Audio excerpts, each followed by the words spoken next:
Imagine que tu as un observable parent et tu aimerais combiner les valeurs de cet observable avec d'autres observables seulement au moment où l'observable parent émet au moins une valeur.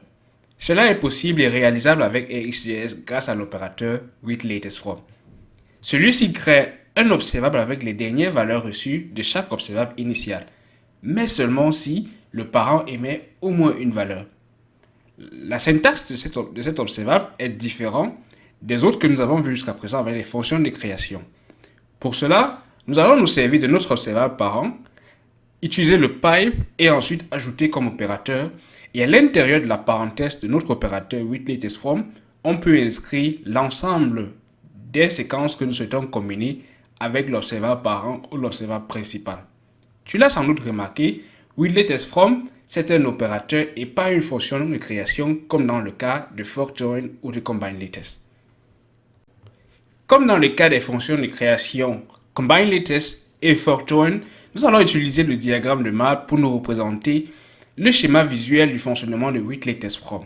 Pour cela, je vais prendre comme précédemment trois lignes représentant différentes séquences observables.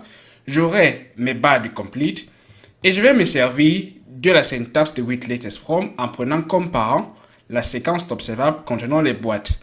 Avec le pipe, je vais introduire mon opérateur readLatestFrom qui va contenir deux autres séquences que je souhaite combiner avec la séquence des boîtes, étiquette et contenu dans ce cas. J'aurai une ligne qui sera le résultat de la combinaison de ces trois différentes séquences observables.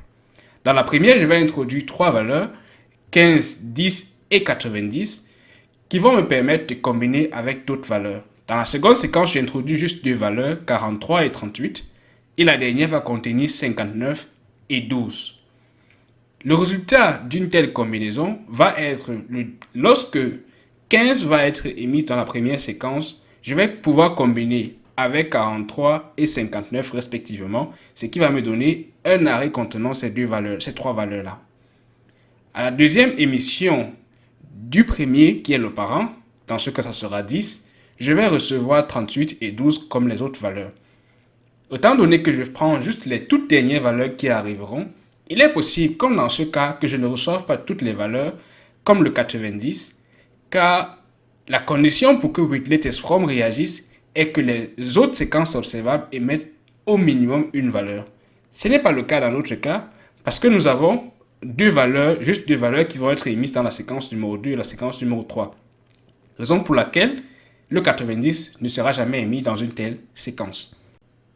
Les caractéristiques sont très similaires à celui de combineLatest, car nous pouvons recevoir un opérateur de combinaison et prendre un ensemble de séquences qui va retourner au final une seule séquence observable représentée sous forme d'arrêt. Ensuite, ceci peut renvoyer une valeur si chaque séquence initiale retourne au moins une valeur comme représenté précédemment dans notre diagramme de Marble. La notification complete est reçue naturellement si toutes les séquences renvoient la notification complete. Et cela va renvoyer la toute dernière valeur reçue de chaque séquence observable. Comment est-ce qu'on peut se servir de readLatestFrom? C'est simple, il suffira de l'importer depuis notre source d'opérateur et de pouvoir combiner avec un autre observable. Il est très adapté très généralement lorsque nous souhaitons observer le comportement et le changement d'une seule séquence observable avant de combiner avec d'autres séquences observables. Il est très pratique par exemple lorsqu'on se sert du state management d'Angular avec NGX que j'aborderai dans un autre tutoriel et dans une autre playlist. Mais avant, voyons d'abord comment est-ce qu'on peut se servir de readLatestFrom avec le simple exemple que nous avons construit dans notre composant HotelList. Dans notre exemple, nous avons pris trois séquences A, B et C. Pour cela, je vais importer d'abord de ma liste d'opérateurs readLatestFrom. Avec readLatestFrom, je vais pouvoir combiner ou alors observer le changement de ma séquence A et combiner avec les autres séquences B et C. Pour cela, je vais appeler mon observable A. Ensuite, je vais prendre le pipe pour pouvoir introduire mon opérateur readLatestFrom. Et à l'intérieur de readLatestFrom, je vais simplement observer le changement de B et le changement de $C. Maintenant, il ne me reste plus qu'à souscrire à ces deux séquences observables. Là, je vais mettre désormais subscribe tout simplement. Et à l'intérieur de subscribe, je peux mettre console.log. Donc pour moi, il me faut récupérer la valeur et mettre le résultat avec console.log with latest from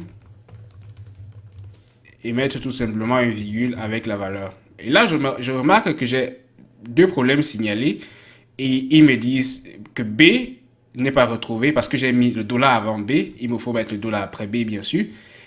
Pareil pour C, je dois mettre le dollar après C. Maintenant que j'ai pu combiner mes trois séquences observables, je vais sauvegarder tout ceci et on va observer le comportement dans notre console. Donc tout ceci va recompiler pendant un moment.